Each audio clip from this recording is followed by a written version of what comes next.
नमस्कार दोस्तों, मैं किस्साबाज वाला लेकर आया हूँ विश्वविख्यात लेखकों की कहानियों का गुच्छा। दोस्तों, अगर हमारी कहानी आपको पसंद आए तो इसे लाइक, सब्सक्राइब और शेयर जरूर करें। तो आइए बिना देर किए शुरू करते हैं आज की कहानी। कहानी का शीर्षक है दर्पण। इसे लिखा है चित्रा मुग्दल ने। पापा जी, ये सुबह सुबह उठते ही आप सहगल की सीढ़ी क्यों लगा देते हैं? कितना मनहूस गाना है। जब दिल ही टूट गया हम जी कर क्या करेंगे। गाना क्या है, रोना है रोना।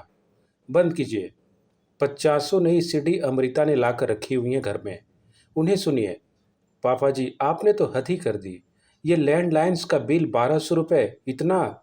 हम तो कहीं करते ही नहीं फ़ोन, घर में होते ही कब हैं। दफ्तर से खटखटा रात सोने भर के लिए तो घर आते हैं। हमारे रहते किसी का फ़ोन आ गया तो उठा भर लेते हैं। जिन्हें करना होता है उन्हें दफ्तर से कर लेते हैं। अपने अपने मोबाइल हमारे पास हैं। आपको मोबाइल दिया नहीं क्योंकि आपको पेस मेकर लगा हुआ है। अमृता बता रही थी तुम फिजूल भुना रहे हो। गनीमत समझो कि बिल कम आया है।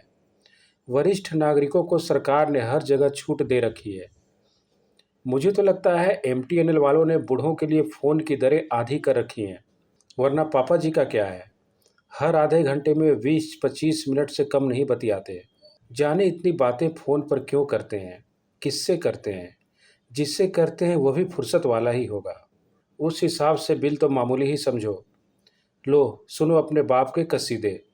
हमें तो पड़ोस की रमणिका ने चार्टर्ड बस में बताया। कल दोपहर की ही तो बात है। नुक्कड़ वाली धोबन को 4 उल्टियां क्या हो गईं। पापा जी उसे रिक्शे में बैठाकर अस्पताल ले दौड़े। पता चला वहां जाकर रतनिया पेट से है। हमें ही नहीं पता, प्रपंचों में हम पढ़ते ही कहाँ हैं। मोहल्ले में 4 तरह के लोग 4 तरह की बातें बना रहे हैं।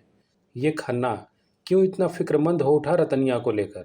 अब मैं किस किस को जाकर सफाई दूं कि पापा जी 85 पार कर रहे हैं। पापा जी, यह क्या तमाशा है? दफ्तर जाने की मारा मारी के बावजूद सुबह मैं पानी की बोतलें भरकर लाइन से फ्रिज में लगाकर जाती हूँ। सांझ को मर खप घर लौटते हैं दोनों, तो घूंट भर ठंडा पानी पीने को नसीब नहीं होता। हमसे तो मोहल्ले के जमादार, पोस्टमैन, ठेले वाले किस्मत वाले ठहरे। उन्हें जब भी प्यास लगती है आप बोतलें खाली कर देते हैं। आप समझते क्यों नहीं पापा जी? परोपकार के वो जमाने लद गए। घर के सामने जब लोग पानी के मटके रखवा दिया करते थे गर्मियों में, प्याऊ बनवा दिया करते थे रास्तों पर। नमकीन पिछले हफ्ते ही तो घर में आई थी पापा जी। हमने तो टूंगा ही नहीं, इतनी जल्दी खत्म भी हो गया। थके हारे घर लौटकर एक पैग लेने की सोचो तो नमक चटकर स्कॉच के घूंट भरो। जानते नहीं यहाँ से बाजार कितनी दूर है।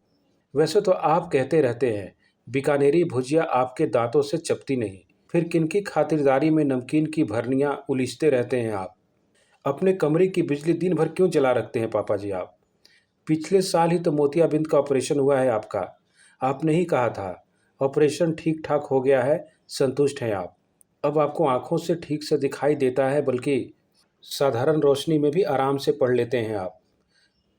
कल शाम चार्टर्ड से उतरकर गेट से जैसे ही दाखिल हुए घर में बरामदे की बत्ती को जलते हुए पाया। जाने कब से जली छोड़ रखी होगी आपने। क्यों आन की? दिन तो बड़े होते हैं आजकल। पापा जी, इस महंगाई में बिजली की फिजूल खर्ची कैसे बर्दाश्त करें, बताइए। घर में साग सब्जी ले आने भर से घर का खर्च नहीं चलता पापा जी। सैकड़ों खर्चे हैं, किस किस को गिनाएं। पेंशन तो आपकी अपनी दवा दारू में खर्च हो जाती है, बाकी सारा खर्च तो हम पर पड़ता है। चलो माना पेंशन कम है, तनख्वाह जो कम थी, मगर तब क्या हुआ आपको पापा जी? सिक्स्थ पे कमीशन का बढ़ा हुआ हिसाब किताब आते ही फौरन लपक लिए आप पटियाला, बेटी की मुट्ठी गर्म करने। समझी, स्वाभाविक है। 11वीं की फीस भरनी जरूरी जो ठहरी। यह क्या किया आपने पापा जी? बैठक में मम्मी जी की तस्वीर टांग दी। मम्मी जी की तस्वीर कोई सैयद हैदर राजा की पेंटिंग है क्या? कितनी भद्दी लग रही है दीवार। सोचा था 60-70 हज़ार जोड़ लूंगी तो रजा की एक पेंटिंग खरीद कर ला कर यहाँ टांग दूंगी। न होगा तो उनकी किसी पेंटिंग का पोस्टर ही खरीद कर मढ़वा लूंगी। लग जाएंगे 4 चांद बैठक की कलात्मकता में। ईर्ष्या करेंगे अड़ोसी पड़ोसी। उनके घर की दीवार पर रजा की पेंटिंग सजी हुई है। सच तो यह है पापा जी, जोड़ गांठ कर बंगला बनवा लेने भर से कोई बंगले वाला नहीं हो जाता। बंगले में रहने के लिए बंगले वालों जैसी औकात भी होनी चाहिए। औकात तो वही है जहाँ बैठकर चाय पी, कुर्सी के नीचे कप प्लेट सरका दी। मक्खियाँ भिनभिनाती हैं तो भिनभिनाती रहें, क्या फ़र्क पड़ता है। फिर सुधरने में क्या सुख जो पसरने में मिलता है। माना संपत्ति कर में वरिष्ठ नागरिकों को भारी छूट मिलती है। तर्क सही है आपका पापा जी, सही सोचते हैं आप। पैसे हमारे बचते हैं और हमें बचाने ही चाहिए।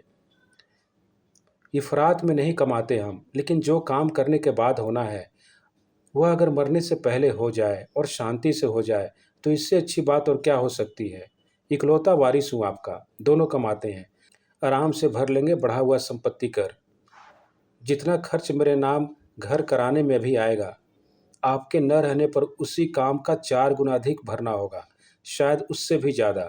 बोलिए पापा जी, कागजात कब तैयार करवाऊँ? वकील कह रहा था, रजिस्ट्री के समय आपके पापा जी को मजिस्ट्रेट के सामने उपस्थित होना पड़ेगा। उनसे उनकी मर्जी पूछी जाएगी।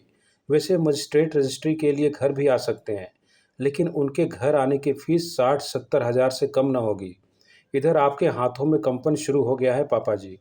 पेंशन कार्यालय में पेंशन क्लर्क शिकायत करने लगे हैं, खन्ना साहब के हस्ताक्षर बदलने लगे हैं। बाकी तो आप सोच लीजिए पापा जी। धन्यवाद।